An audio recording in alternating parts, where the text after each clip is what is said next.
mu mawulire ge tulinawo waliwo okwekalakaasa okubaluseewo ng'eggwanga lyetegekera akalulu ka 2026 bannansi nga balaga obutali bumativu bwabwe eri omukulembeze aliko era nga bagamba nti n'akalulu ke bagenda mu mwaka 2026 babuusabuusa biki ebigenda okuba nga bikavaamu oluvannyuma lw'okuba nti eggwanga lino lizze likyusa obukulembeze wabula nga n'abamu ku bakulembeze abaakavaako bakyusiddwa mu ngeri ya buwaze. Kigambibwa nti nejje buvuddeko wabaddewo ekikolwa ekyokwagala okuwamba obuyinza abakulembeze okwagala okwewamba wabula ekyo ne kigenda butaka kakati waliwo omukulembeze aliko bannansi bagamba tebamukkiririzaamu ebyenfuna biserebye mu ggwanga eryo obwavu bungi abantu basibibwa naddala bali ku ludda oluvuganya n'ebikolobero ebirala okuwamba n'ebirala byonna bannansi bye bagamba nti tebagenda kukkiriziganya nabyo wetwogerera nga bannansi baayise ku street z'ebibuga ebyenjawulo gye buvuddeko wabula nga kati wetwogerera okwekalakaasa kutandise okubanga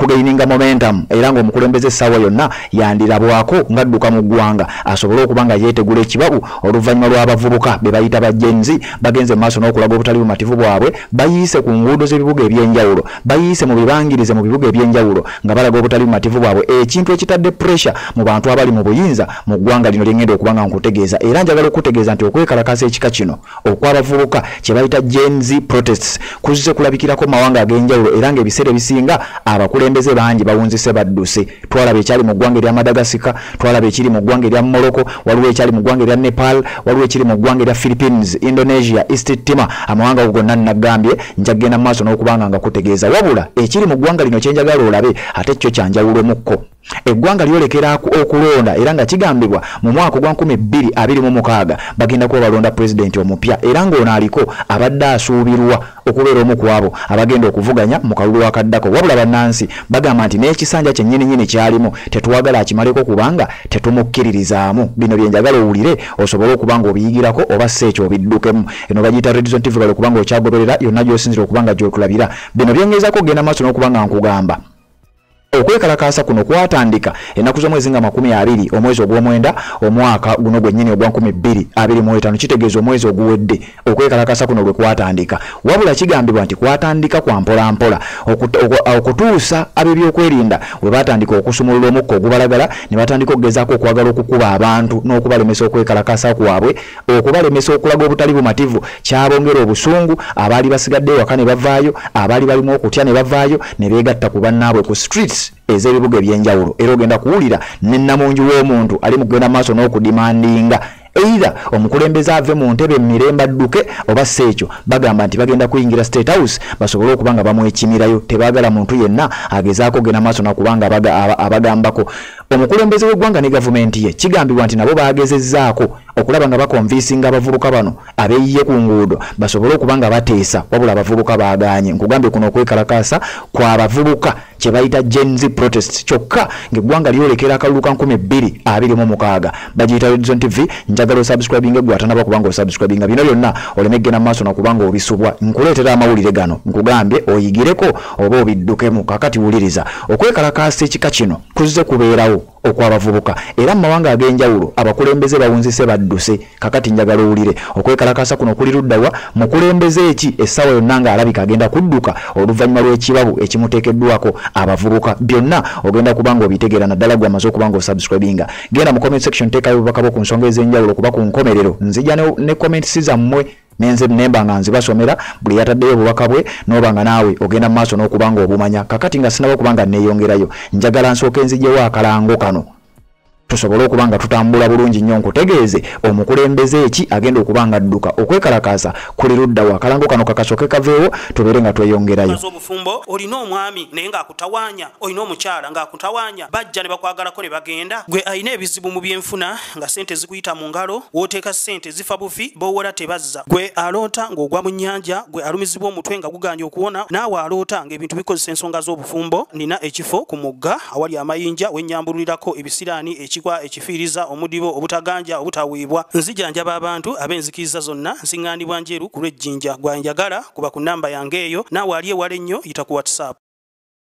Yes kakati gwawuliriza mu ggwanga lye bayita Peru eggwanga lino nga lisangibwa eyo mu South America era ngenda kuwa ne gye lisangibwa ngenda kuwa n'abantu beririna ngenda kuwa ne baani abaliriraanye ogenda kutya eggwanga lino okwekalakaasa gye kugenda mu maaso n'okubanga kuyindira bannansi bayise ku nguudo z'ebibuga ebyenjawulo mu ggwanga eryo erimanyiddwa nga Peru era eggwanga eryo nkugambye lisangibwa mu South America eyo wansi ku continent liranya amawanga nga Brazil n'amalala nga bwogenda okuwulira bwengenda okubanga nkutegeeza. Kakati eggwanga lino kigambibwa lizze likyusa abakulembeze mu ngeri ez'enjawulo. Abamu babadde bavaako mirembe, abalala babadde bavaako byampaka, era nga mu bbanga lya myaka ng'etaano egiyise baakabeera ne ba presidents basatu mu ggwanga lino erya Peru. Eggwanga lino libadde terina nnyombeera ya lutalo, wabula omukulembeze aliko oyo gwolaba amanyiddwa nga Jose Jerry. Wetwogereranga ebintu byamwononekedde dda oluvannyuma lw'abavubuka okubeera nga bayise ku street bagamba tebagenda kuva ku nguudo paka ng'omukulembeze abaddiza obuyinza bwabwe, era bagamba tebaagala kuteesa kwonna, tebaagala kuwuliriza kintu kyonna, baagala ekintu kimu kulaba ng'omukulembeze oyo avudde mu ntebe basobole okugenda maaso n'okuba nga beekwasaganyiza ebintu mu ggwanga lyabwe. Kakati wuliriza, mu ggwanga lino waliyo okulonda mu mwaka gwa 2021 era ng'omukulembeze yalondebwa yaggyibwako oluvannyuma lw'akabanga akatono. Omusajja mukulu amanyiddwa nga Pedro Castillo ono yalondebwa mu mwaka gwa 2021 okubeera pulezidenti w'eggwanga eryo. Baamulonda mu mwezi ogw'omusanvu 2021 ng'amaze okulayizibwa nga pulezidenti, bamuyita Pedro Castillo. Kakati ate mu Desemba wa 2022 ono ne baba nga baamujja mu buyinza. Era nga kigambibwa nti obukulembeze bwe bwali bujjudde obuli bw'enguzi, bannansi b'eggwanga lya Peru tebazannya na mukulembeze yenna adiiringa n'obuli bw'enguzi. Kakati kigambibwa nti omusajja ono ng'ali ku kibiina ekibiina kye yakulembererangamu eggwanga, njagala okutegeeza Pedro Castillo baamuwaamu kumpi omwaka gumu n'emyezi nga giigyo. Baamulonda yalayira nga mu mwezi gwa musanvu 2021 then ne bamujja mu buyinza mu mwezi gwa Desemba 2022 era nga kigambibwa nti ono omwezi gwa Desemba nga musanvu yagezaako okudissolvinga Congress nga bonagamba nti parliament oli agiyiye,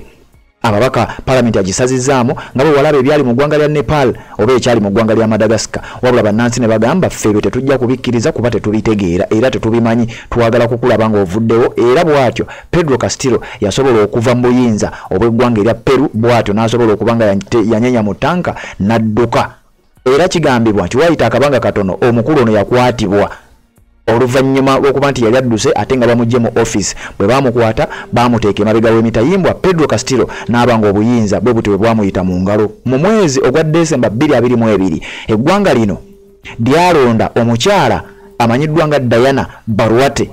nga mu Desemba wa 2022 ne bamulayiza nga president omukyala oyo gwolaba. Kyokka okuva nga 7 Desemba 2022 paka omwezi ogw'e10 2025 gw'omwezi guno gwennyini gwe tulimu, omwezi guno omwaka guno gwennyini omukyalo oyo naye ne bamujja mu buyinza nga yakabumalamu akabanga katono, era nga kigambibwa nti naye alabisenga atajja kusobola kugenda maaso nakubanga akwasaganya office mu ggwanga erya Peru, era nga kino kyawaliriza government mu ggwanga erya Peru okubeera nga erisolvinga ebibyo byonna na buli kimu kyabadde ng'akola, era n'ajjibwa mu buyinza. Kakati oluvannyuma lw'ono gwe baalonze ono nno mupya yakafuga omwezi tegunnawera, oyo omukulu gwolaba bamuyita Jose Jerry, abadde president okuva mu mwezi gwe10 2025 paka olwalero mwezi gwe10 2025 nakati yakyali. Wabula kigambibwa nti oluvannyuma lw'okuba nti yalayiziddwa yasanze akaseera akazibu, eggwanga liri bubi mu byenfuna, eggwanga liri mu kusereba, bannansi batandise okuyiika ku nguudo z'ebibuga ebyenjawulo nga balaga obutali bumativu bwabwe mu ggwanga lya Peru, nga bagamba nti omusajja ono newankubadde yakajja ekyamazima obukulembeze bwe tebuwa ssuubi, era tebasuubira nti ono alina n'ekyenjawulo kyagenda okugenda maaso n'okuba nga abakyusiza, era bo bagamba baagala okulaba ekintu kimu nga n'ono naye abaviiridde mu ggwanga lya Peru. Bavubuka be bagenda maaso n'okwekalakaasa, ngenda kutegeeza bali bameka, ngenda kutegeeza bakikoze batya, bagiyita Redison TV. Batonda bakubanga subscribe nga kikole tubeere nga tutambula ffenna. Kakati wuliriza, kigambibwa nti ezimu ku nsonga ezireetedde bannansi okweyiwa ku nguudo ez'ebibuga ebyenjawulo mu ggwanga lya Peru kwe kubeera nga eggwanga lyabwe liri bubi mu nsonga z'ebyenfuna, kye bayita economic crisis. Kigambibwa nti eggwanga lya Peru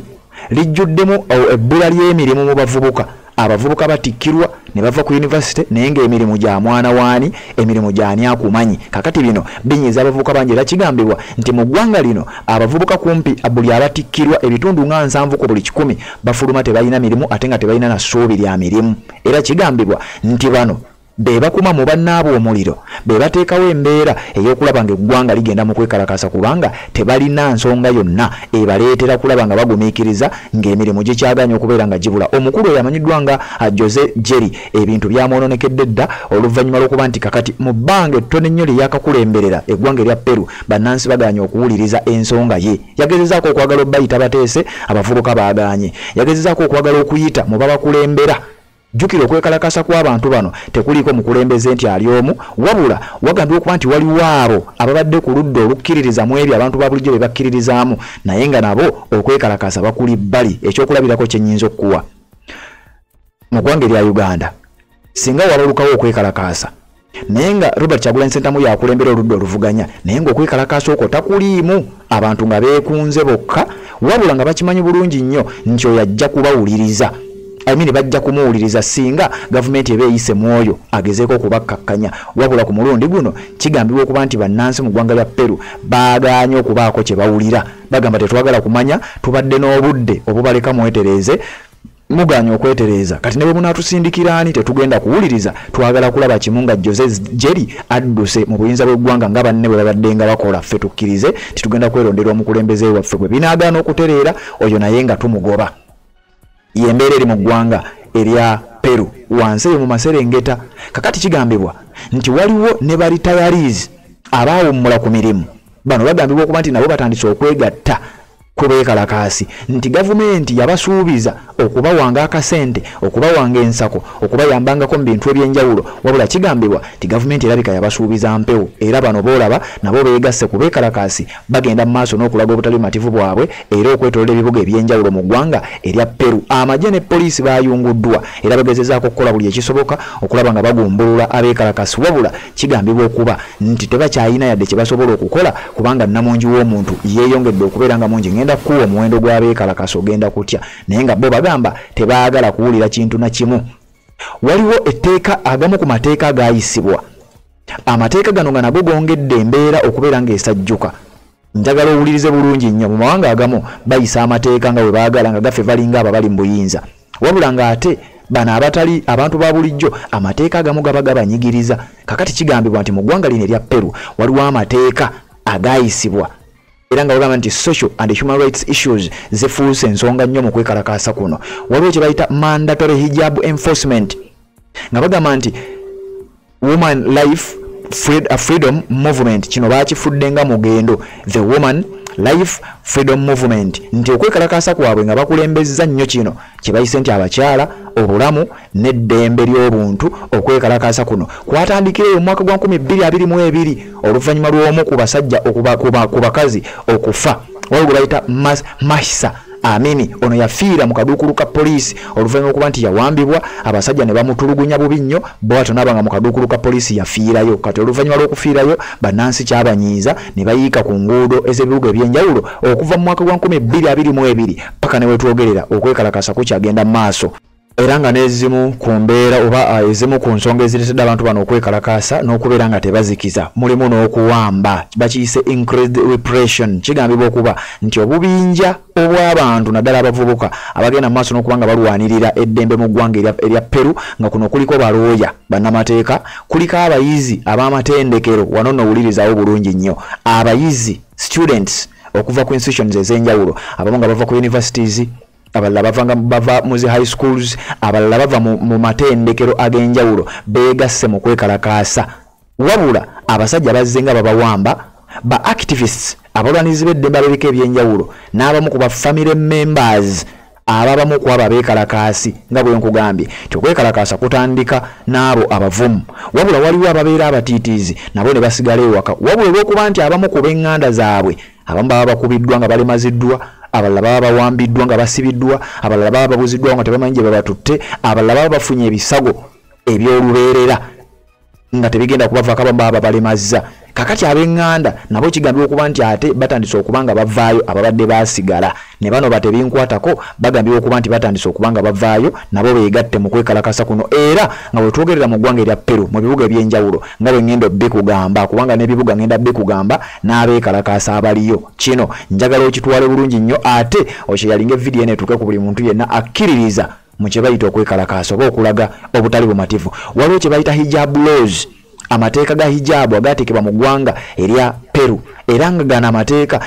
gasinze kunyigiriza abakazi, era nga abakazi bangi bavuddeyo nnyo mu kwekalakaasa kuno, wabula okusinga abavubuka abali mu myaka egyo egya generation Z oba kye tuyita Gen Z. Era okwekalakaasa kuno kugiddemu nnyo abakazi olw'eyo ensonga ey'amateeka agateekebwawo gavumenti y'eggwanga erya Peru. Era bwe twogerera namungi w'omuntu akyagenda maaso n'okubanga yeesomba, gavumenti etandise okubanga eremererwa era n'ebiddako. Njagala okutegeeza nti bandibanga nabo bennyini tebamanyi kiki kigenda kuddako kuliriza. Bino bigenda mu maaso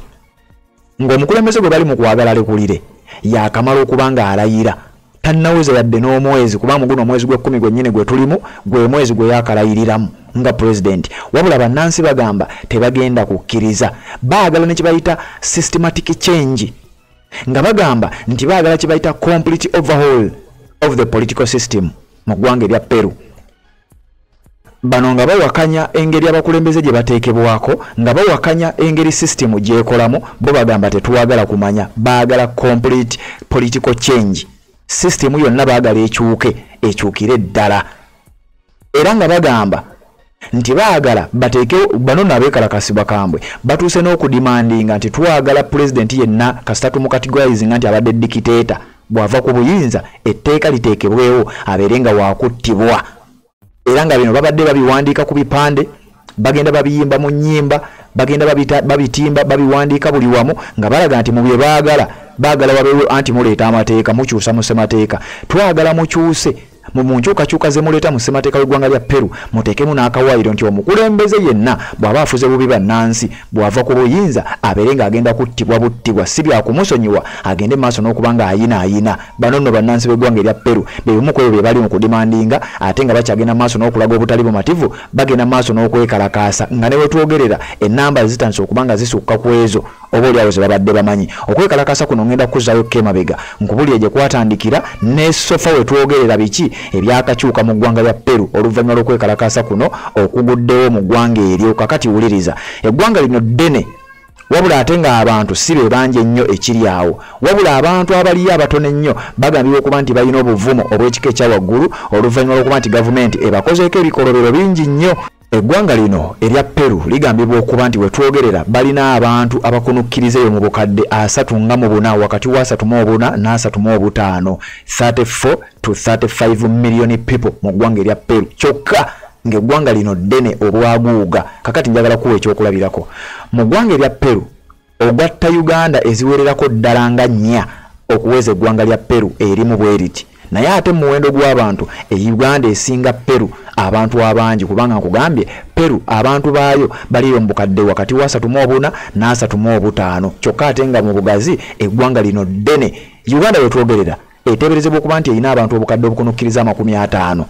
okusinziira ku bibalo ebyakafuluma, wabula ng'ate obugazi bwa Uganda erina obugazi bwa square kilometers 24,155 241,550 square kilometers by land and water. Ng'ogasse ensalosalo za Uganda nga bweyitira erina emitwalo gya square kilometers 24,155, naye ate abantu bali obukadde obukunukkiriza 50. Kakati ate wulira eggwanga erya Peru. Eggwanga lya Peru lirina abantu obukadde 34,35, era nga kigambibwa nti obugazi bw'eggwanga lino bairandi ng'ogasseko n'amazzi. Jjukira eggwanga lino lirina ensalosalo ku Pacific Ocean nga bwe ngenda okugamba, balina obugazi bwa square kilometers akakadde kamu mu emitwalo 28,216 osobola okugabizaamu awo. Naye nga bagamba nti eggwanga lino erya Peru ebibira byokka bikavalinga 56.2% eggwanga lya Peru likavalingiddwa bibira, nga namuwendo gw'abantu gubeera mu katundu akatono ennyo akali ku sayidi eya east, kubanga ku sayidi ya west baliraanye eriyanja erinene gye batasobola kubeera nga ate abantu basenga. Kakati ekyo kireetera bannansi okubeera nga batono ddala mu ggwanga erya Peru okusinga ku mawanga agamu nga bw'obadde osuubira, kubanga nkugambye eggwanga lya Peru tono ddene nnyo ku ggwanga lya Uganda wabula ekitundu kyabwe ekisinga obunene kikavalingiddwa bibira ate ng'eno bali ku liyanja erimanyiddwa nga Pacific Ocean. Kakati eggwanga lino erya Peru lyawula ensalosalo waggulu mu north n'eggwanga lya Ecuador era eggwanga lya Ecuador eryo nayo lirina ebyafaayo byalyo nja bikugamba. Baawula ensalosalo n'eggwanga lya Colombia, baawula ensalosalo n'eggwanga erimanyiddwa nga Brazil, then eno wansi mu Maserengeta bayina ensalo n'eggwanga lya Bolivia wamu n'eggwanga erimanyiddwa nga erya Chile. Kakati abakulu bano gye bava mu ggwanga erya Peru wetwogerera okwekalakasa kugenda maaso n'okubanga kweyongera oluvannyuma lw'omukulembeze amanyiddwa nga Jose Jerry okubeera nga bannansi bagamba tetwagala kukkakkana okuggyako nga tumulaba nga amaze okubeera ng'alekulira entebe olw'ebizibu ebingi ebibolekedde omuli n'okubeera nti ensimbi ya muswaba nnyo mu ggwanga erimanyiddwa nga erya Peru. Ebimu ku bibuga ebisinzeemu okwekalakaasa byenjagala okubeera nga nkuwa nga bwe maze okuba nga nkuwa ensonga. Waliwo ekibuga ekimanyiddwa nga Lima, kino nno nga kyekibuga ekikulu eky'eggwanga erya Peru. Ekibuga Lima kyekisinze okubeeramu okwekalakaasa abeekalakasi jjukira kyekibuga ekikulu era ekyo ekibuga osobola okigeraageranya n'ekibuga Kampala nti wano abantu bangi era mu kibuga ekibuga ekimanyiddwa nga Lima njagala owulirize kigambibwa nti kino ekibuga kirina abantu abasukka mu bukadde 10 oba abali awo arawundi obukadde 10 wabula nga kigambibwa nti mu kwekalakasa kw'olunaku olwaliro wetwogerera abantu abakunukkiriza akakadde be bayise ku nguudo z'ekibuga Lima. Kakati nowuliriza abantu obukadde 10 out of obukadde 10 abantu akakadde kamu abantu abakunukkiriza kuba baba tebawera kakadde kitegeeza abantu emitwalo nga 9 be bayise ku nguudo z'ekibuga kwabo obukadde 10 kiba kitegeeza bano tebinkwatako abo nabo baba tebalina kukwatako okusinzira ku bino gwakkiririza mu kyo ekyokulaga obutali mativu mu ngoyita mu kwekalakaasa abantu obukadde 10 nkuwa ekyokulabirako tugeze bali mu kibuga Kampala nga mwabakkiririza mu kukyusa system n'ebirala nga mwagala kuyita mu kwekalakaasa newe munaabeera 1% eyaba abantu musobola okukola ekyenjawulo kubanga mu ggwanga lya Peru kugambye abantu abakunukkiriza akakadde out of abantu abasukka mu bukadde 10 be bali ku nguudo z'ekibuga ekyo. Waliwo ekibuga ekimanyiddwa nga Arequipa mu bitundu eby'omu Maserengeta mu ggwanga erimanyiddwa nga erya Peru nga bano ekibuga kino kigambibwa nti kirina abantu akakadde nga kamu wabula bakugamba abantu emitwalo ng'ebiri gyokka be baakeyiwa ku nguudo mu kibuga ekyo ekimanyiddwa nga Arequipa. Ekibuga ekyo kyekimu ku ebyo ebisinga ebiddakaawo mu bunene mu ggwanga lya Peru. Waliwo ekibuga ekimanyiddwa nga Trujillo, ekibuga ekimanyiddwa nga Chiclayo, ekibuga ekimanyiddwa nga Piura n'ekibuga ekimanyiddwa nga Huancayo. Ebibuga ebyo bye bisinze okwetooleramu okwekalakasa okw'enjawulo era nga kigambibwa nti mu ggwanga lyonna ng'oligasse abantu balinga akakadde kamu n'emitwalo nga gije mitonotono abali mu kukkiriza okuvuga zi hashtag ez'okwekalakasa mu ggwanga lya Peru nga balaga obutali mativu bwabwe ku nsonga ez'enjawulo era nga tebaagala kuwulira kuteesa kwonna olw'ekintu kyonna ekiva eri abakulu. Z'obufumbo olina omwami naye ng'akutawaanya, olina omukyala ng'akutawaanya, bajja ne bakwagalako ne bagenda. Gwe alina ebizibu mu byenfuna nga sente zikuyita mu ngalo, w'oteeka sente zifa bufi b'owola tebazza. Gwe aloota ng'ogwa mu nnyanja, gwe alumizibwa omutwe nga guganja okuwona, naawe aloota ng'ebintu bikozesa ensonga z'obufumbo. Nina ekifo ku mugga awali amayinja wennyambulirako ebisiraani, ekikwa, ekifiiriza, omudibo, obutaganja, obutaweebwa. Nzijanjaba abantu ab'enzikiriza zonna, nsiŋŋaanibwa njeru ku lw'ejjinja. Gwanjagala kuba ku nnamba yange eyo, naawe ali ewala ennyo yita ku WhatsApp.